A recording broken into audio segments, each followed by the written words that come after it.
한참 커야 할 아이들이 만약에 크지 않는다면 이유가 있죠. 우리 집 큰아이는 한참 성장해야 될 나이에 꼬리뼈를 심하게 여러 번 다쳤어요. 그래서 크지 못했다는 전설 같은 이야기가 있습니다. 영양 공급이 없으면 못 크겠고요. 혹은 그래서 보세요. 북한 사람들이랑 남한 사람들이랑 누가 큰가요? 남한 사람들이 훨씬 커요. 그건 분명히 같은 민족인데도 그렇게 차이가 나는 것은 영양 공급에 문제가 있구나. 잘못된 거 먹으면 단 거를 너무 많이 먹든지 불량식품 이런 거 잘못 많이 먹어도 성장에 장애가 있겠고, 그 다음에 자야 할 시간에 안 자면 못 큰다는 얘기가 있죠. 성장 호르몬이 밤 11시부터 새벽 2시까지 제일 많이 나오는데 그때까지 컴퓨터 게임하고 안 자고 컴퓨터에 앉아있고 이런 아이들은 자기가 클 수 있는 키를 다 못 큰다, 이런 얘기도 합니다. 운동을 안 하든지 아니면 몸의 자세가 잘못되었든지, 그러니까 성장을 저해하는 여러 가지 요소가 있을 수 있습니다. 그러니까 마찬가지로 영적으로도 성장하지 않는다면 이유가 있는 거예요. 그냥 안 클 수는 없는 거예요. 늘 예배하고 하나님 말씀 먹고 정상적으로 신앙생활을 하면 당연히 영적으로도 성장하게 되어 있는데, 무엇이 우리의 영적 성장을 장애할까? 그것은 이제 잘못된 신앙생활의 태도가 있어요. 잘못된 신앙생활의 태도. 그래서 그 두 가지를 오늘 말씀을 통해서 우리가 한번 본문을 통해서 같이 생각해 보려고 합니다. What are the hindrances to spiritual growth? The first one is trying to live by the rule of others. 남이 정해놓은 규정만 지키려는 신앙생활의 태도. 남이 정해놓은 규정만 지키려는 신앙생활의 태도. 한번 16절과 17절 보시면 이런 말씀이 있습니다. 그러므로 먹고 마시는 것과 절기나 초하루나 안식일을 이유로 누구든지 너희를 비판하지 못하게 하라. 자, 그러니까 비판하는 자들이 있었다는 거죠. 너 왜 안식일 안 지켜? 너 왜 초하루 안 지켜? 너 왜 이것도 안 해? 너 저것도 안 해? 이런 식으로 말하면서 그렇게 안 하면 비판하는 자들이 있었다는 거예요.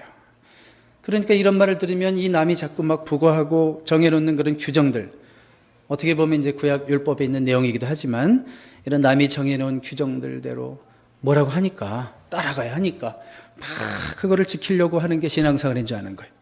너무 피곤한 거예요. 요즘식으로 말하면 그렇게 말하는 사람이 혹시 있다면 너 술 마시지 마, 담배 피지 마, 무슨 고기 먹지 마. 유대인도 아닌데 코셔죠. 무슨 고기 먹지 마.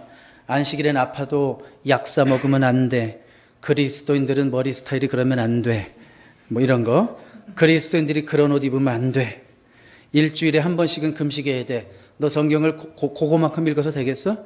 진짜 그리스도인들은 성경 하루에 30장은 읽어야 돼. 이런 리스트는 끝도 없겠죠. 조금 제가 과장했는지 몰라도 진짜로 이런 사람들이 있어요.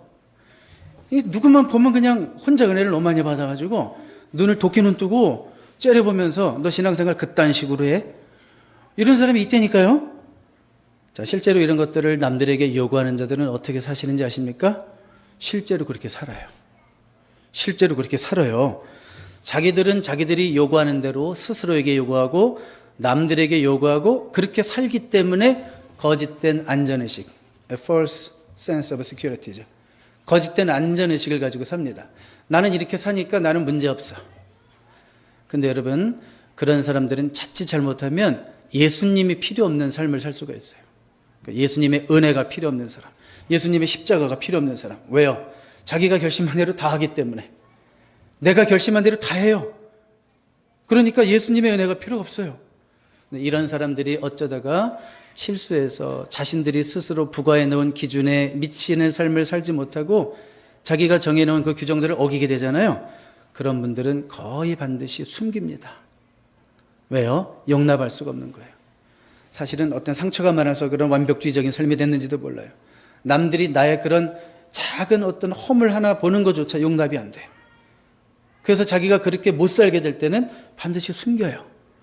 그러니까 지나친 율법주의자들은 또한 위선자가 될 확률이 굉장히 높은 거예요. 지나친 율법주의자는 뭐가 될 수 있다고요? 위선자가 될 가능성이 굉장히 높은 거예요. 자, 오늘날 저는 그런 생각을 좀 해봤어요. 오늘날 어떤 교회들의 실수가 있다면 그런 거예요. 이런 자들을 교회 리더로 세우는 게 실수라고 생각합니다. 어떻게 보면 사실 이게 바리새인들의 특징인데, 이런 바리새인 같은 자들에게 자리를 주고 힘을 줄 때 그 교회는 분위기가 살벌해지는 거예요. 사실 교회 리더는 뭐 율법을 엄격하게 잘 지킬 것 같은 그런 분위기의 사람이 리더가 되면 안 됩니다. 율법을 지키지 말라는 말이 아니라 그 분위기상 엄격한 율법주의자가 아니라 그리스도의 사랑이 흘러넘치는 자가 교회 리더가 되어야 합니다. 자, 여러분 이런 말씀을 보면 이런 자들이 있죠. 우리 교회는 없을지 모르겠어요. 여러분 혹시 그런 분 보신 적 있어요? 진짜 약간 이런 분위기를 느끼는 사람? 저쪽 동네에서? 그런 분 우리가 평생 신앙생활하면서 만나본 적도 있을 거예요.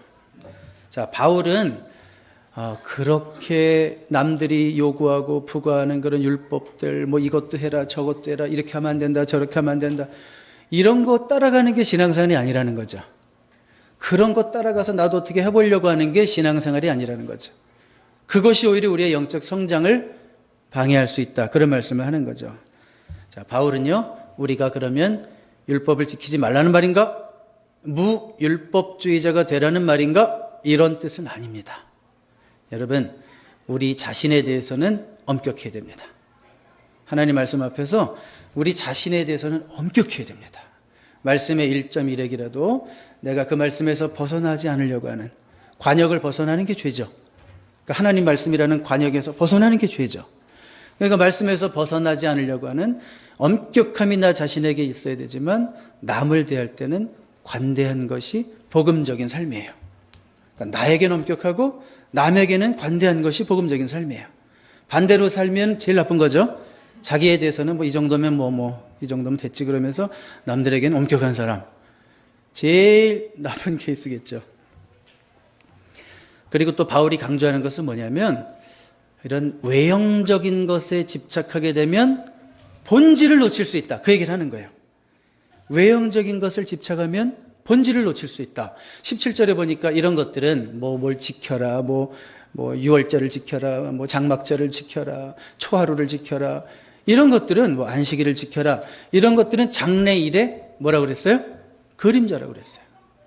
그러면 몸은 그리스도의 것이니라, 실체는 그리스도다. 그러니까 이런 모든 것들, 그런 구약적인 절기들, 사실 이런 것들은 다 예표예요. 섀도우란 말이에요. 그림자란 말이에요. 다 예수 그리스도를 향하고 있는 거예요. 그러니까 우리 예수님 안에 사는 자들은, 은혜 가운데 사는 자들은 신앙생활이 이것도 하지 말아야자, 저것도 하지 말자, 이런 쪽에만 머물러 있으면, 나 이제 교회 다니니까 담배 피지 말아야지, 술 먹지 말아야지, 요 정도 차원에만 머물러 있으면 이런 사람들은 그림자만 보는 거라는 거예요. 진짜 신앙생활에 실체에 부딪히지 않은 거예요. 아, 담배 펴도 되는구나, 술 먹어도 되는구나, 드럭해도 되는구나, 이런 뜻이 아니죠. 오해는 하지 마시고, 그러니까 실체에 부딪히지 못하면 자꾸 신앙생활이 이렇게 겉핥기만 한다, 그런 얘기를 하는 거죠. 어떤 사람이 드라마를 보고 너무 감동을 받았어요. 특별히 의사 역할을 하는 배우가 너무 연기를 잘해요. 그래가지고 그 배우가 너무 마음에 들어가지고 수소문해서 찾아가가지고 의학적인 조언을 구했어요. 나 여기 아픈데 어떻게 해야 돼요? 무슨 약 먹어야 돼요? 선생님 고쳐주세요. 자, 이거 정상이 아니에요. 아니죠. 그 배우는 의사의 어떤 그림자 정도는 되겠죠. 열심히 의사 역할 하느라고 대사도 외우고 했으니까. 그렇지만 실체는 아니잖아요. 또 어떤 사람은 또 드라마를 보고 남자 주인공을 너무 좋아하게 됐어요. 남자 주인공을 너무 좋아하게 돼가지고 그 남자 주인공의 사진을 어떻게 구했어요. 그리고 그 사진과 사랑에 빠졌어요. 진짜 사랑한 거예요, 아니에요? 아니죠. 실체가 아니란 말이에요. 자, 여러분, 신앙생활을 한다는 것은 이렇게 뭣도 해야 돼, 이건 하면 안 돼, 이런 수준에 머문다면 우리의 신앙생활이 그림자만 밟는 거예요. 우리는 진짜에게 눈을 돌려야 되죠. 진짜는 누구시라고요? 예수 그리스도. 예수 그리스도의 관계, 예수 그리스도의 교제가 중요한 거죠. 예수님과의 친밀한 관계. 내가 진짜 기도 가운데 예수님의 이름을 부를 때 내가 진짜 그분을 바라고 있는지 봐야 되겠죠. 어떤 분들에게는 예수님이 무슨 드릴 서전트, 하사관, 훈련 교도관, 그래가지고 항상 이렇게 눈을 부릅뜨고 막 무섭게, 잘못하나. 그래서 내가 뭐 하나 잘못하면 막 매를 들고 때리실 것 같은 그런 식으로 보시는 분이 있어요. 그게 아니죠. 내가 그래요. 그런 분이 있었어요. 지금 내가 그래요. 근데 예수님은 어떤 분이에요? 나는 너의 친구가 되기를 원한다. I wanna be your friend. 나는 너의 친구가 되기를 원한다. 무슨 얘기예요? 나는 너와 깊은 교제를 하기 원하고 나는 너의 친밀한 구주가 되기를 원한다. 제발 나에 대해서 오해하지 마라. 이렇게 말씀하시는 겁니다. 우리 영어권이 두 분 계셔서 조금만 영어를 할게요. Just rule keeping. 미리 써왔어요. Just rule keeping. Just rule keeping 하는 거. 룰만 지키는 거. Just rule keeping is bad because it puts the focus on the things that are only a shadow of the things to come. When we put our focus on trying to live by the rules of others, we are focusing on the shadow. We must turn to the real thing, the Lord Jesus. 그렇죠? 우리는 진짜에게 눈을 돌려야 되는 겁니다. 그래서 우리의 성장을 가로막는 첫 번째 신앙은 뭐라고 그랬어요? 남이 정해놓은 규정만 지키려고 버둥버둥 따라가는 거. 그게 아니라 실체를 바라볼 수 있는 저 여러분 될 수 있기를 주님의 이름으로 축복합니다. 두 번째로는 우리의 성장을 방해하는 신앙생활의 잘못된 태도, 오늘 본문에 나타나는 것은 우리 18절 19절에 나타나는데 남의 경험을 카피하려는 태도예요. 여기 18절 볼까요? What are the hindrances to spiritual growth? The second thing is trying to copy the experience of others. 우리 18절 보세요. 아무도 꾸며낸 겸손과 천사 숭배를 이유로 너희를 정죄하지 못하게 하라. 그가 본 것에 의지하여 그 육신의 생각을 따라 헛되이 과장하고. 이런 편이 있어요. 여기 보니까 천사를 숭배하는 자들이 있대요. 천사를 봤대요. 그러니까 여러분 가끔 주변에 보면 그런 사람이 있어요. 저분은 좀 이상하다. 내가 신앙생활하는 거랑 전혀 틀리게 하는 것 같아. 내가 모르는 영적 세계만 자꾸 얘기하는 것 같아, 느낌이. 그리고 1세기에도 성경에 그렇게 많이 강조하지 않은 천사에 지나치게 집중하는 자가 있었다는 거죠. 아마 그들은 예수님보다 성령님보다 천사가 더 중요해요. 왜요? 내가 봤으니까. 내가 봤다는 거예요, 지금. 본 것에 의지하여. 나는 봤거든. 본 것에 의지하여. 그러면서 뭐라 그러느냐? 정죄한대요. 누구를? 옆에 있는 사람들을, 같이 신앙생활하는 사람들을. 야, 너는 신앙생활한다고 하면서 천사도 경험을 못했니? 천사의 실체도 모르면서 신앙생활한다고 말할 수 있니? 이렇게 얘기했다는 거죠. 근데 바울은 그런 자들을 뭐라고 그랬어요? 말씀에 의지하는 자가 아니라 무엇을 의지하는 자다? 본 것에 의지하는 자다. 경험에 의지하는 자다. 자기의 주관적 경험에 의지하는 자다. 그걸 가지고 내가 한 경험을 가지고 경험하지 못한 자들을 평가, 비판했다는 거예요. 요즘식으로 좀 바꿔서 말하면 나는 신앙생활하면서 이런 체험도 했는데 너는 왜 이런 체험도 못했니? 너 기도가 부족해서 그런 거 아니야? 너 성경 안 읽어서 그런 거 아니야? 이렇게 말하는 사람들 제가 늘 얘기하지만 입을 꼬매버리고 싶죠. 하나님이 그런 체험을 주셨다면 하나님이 나를 위로하기 위해서 이런 체험도 주셨구나. 감사하고 더 겸손해지고 더 겸손할수록 벼가 익을수록 고개를 숙여야 되는 건데 그런 체험을 통해서 사람과 사람 사이를 구별하고 차별하고 이런 일들을 만드는 자들이 있었다는 거죠. 만약에 우리 교회가 그런 공동체고 건강하지 않은 공동체였다면 지금 얼굴이 울그락불그락하면서 저를 째려보면서 목사님 나들으라고 하는 얘기예요. 막 이런 얘기할 분들이 여기저기서 나타나고 예배 중에 한두 번 막 밖으로 나가고 막 이런 분도 있을 텐데 우리 교회 지금 여러분들이 너무 건강하게 말씀 가운데서 신앙생활을 잘하고 있기 때문에 제가 이런 말을 편하게 할 수 있는 것에 대해서 감사드립니다. 여러분, 영적 경험이 필요 없다는 얘기가 아닙니다. 신앙생활이 역동적이기 위해서는 사실은 경험이 있어야 되고 체험이 있어야 돼요.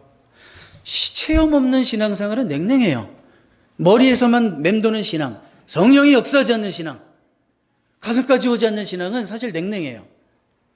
이 기독교라는 건 본디 십자가, 부활, 성령이라고 하는 그 체험이 가져다준 운동이에요.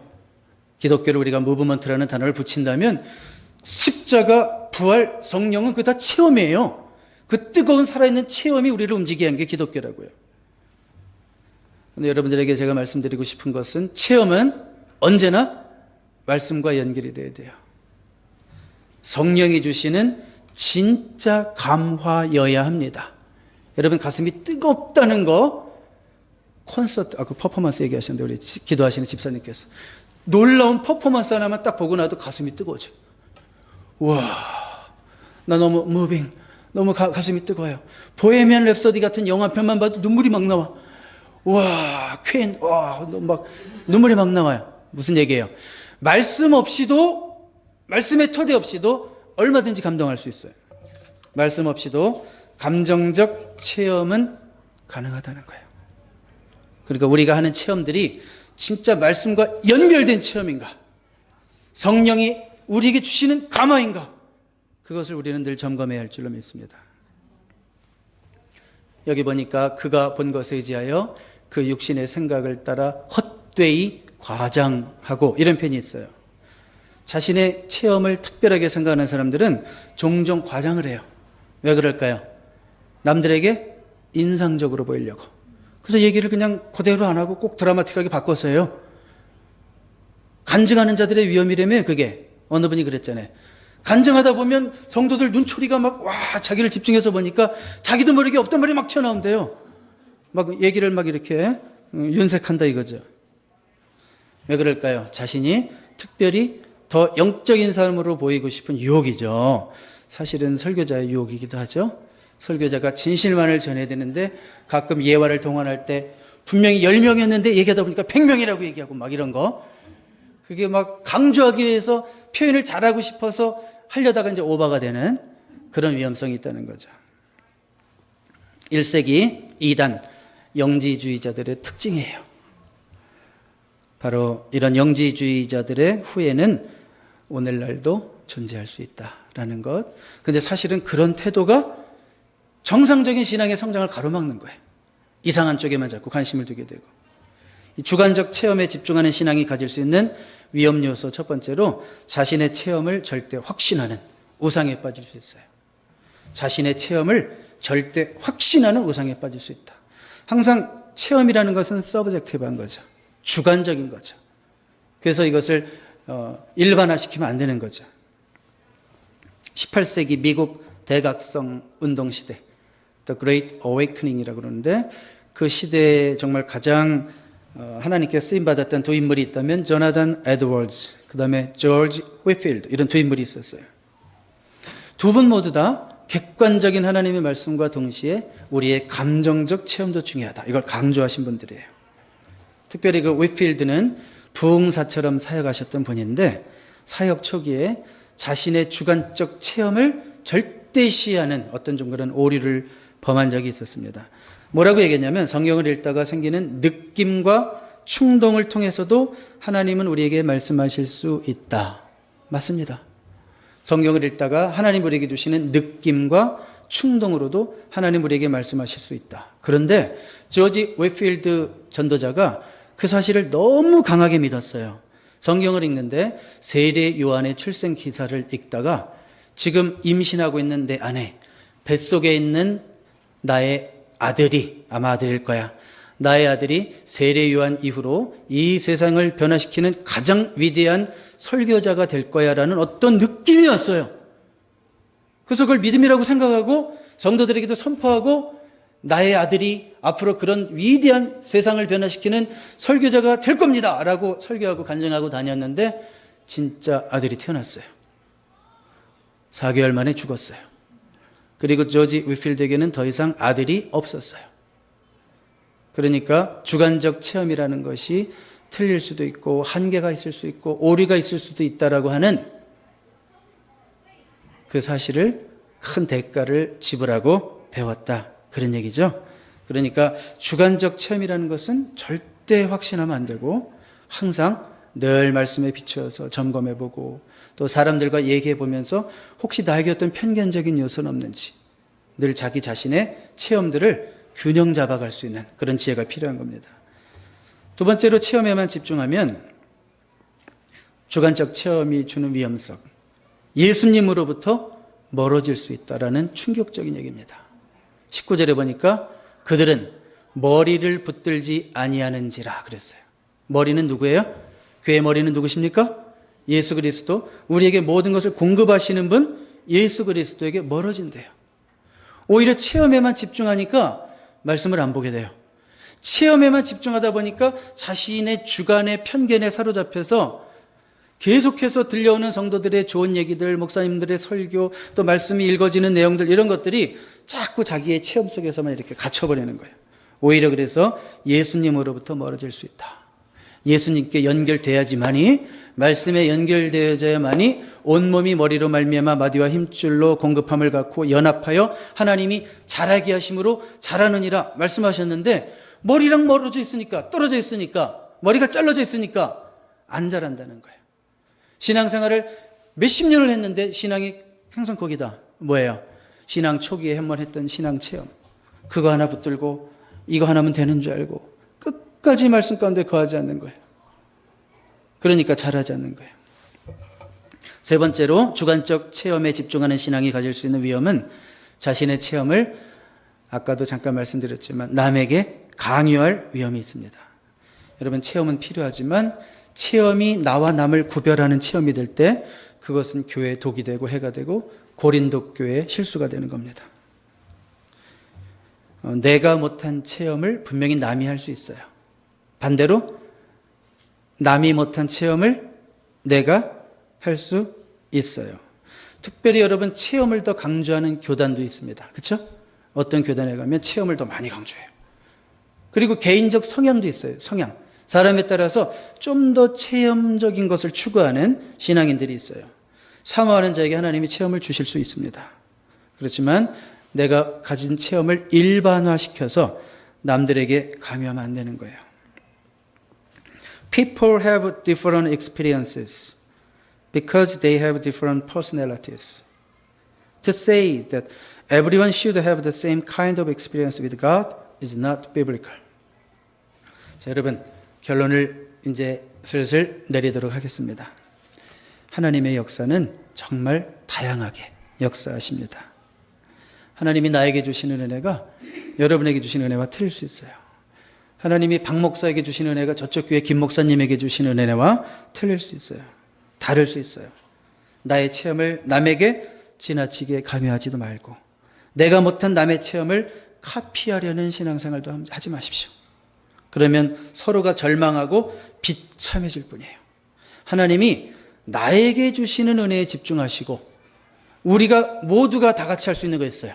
모두가 다 같이 할 수 있는 거, 하나님 말씀에 집중하면 됩니다. 그냥 성경 읽기가 뭐 하나님 말씀한다고 그래서 이게 하나님 말씀이 아니에요. 활자로 세 하나님 말씀이 아니에요. 이것이 정말 기도하는 마음으로 우리가 읽어서 성령의 감동함으로 우리의 가슴에 부딪힐 때 이게 진짜 하나님 말씀이 되는 거예요. 하나님 말씀을 집중하시되 기도하는 마음으로 읽으시라는 거예요. 거기에 진짜 공급이 있습니다. 거기에 진짜 공급이 있고, 우리를 살리는 힘이 있고, 다시 일어서게 하는 힘이 있고, 오늘 주저앉은 여러분들을 일으키는 힘이 이 말씀 가운데 있는 줄 믿습니다. 이 말씀으로 일어서는 저와 여러분 되시고 성장을 지속할 수 있는 저와 여러분 될 수 있기를 주님의 이름으로 축복합니다.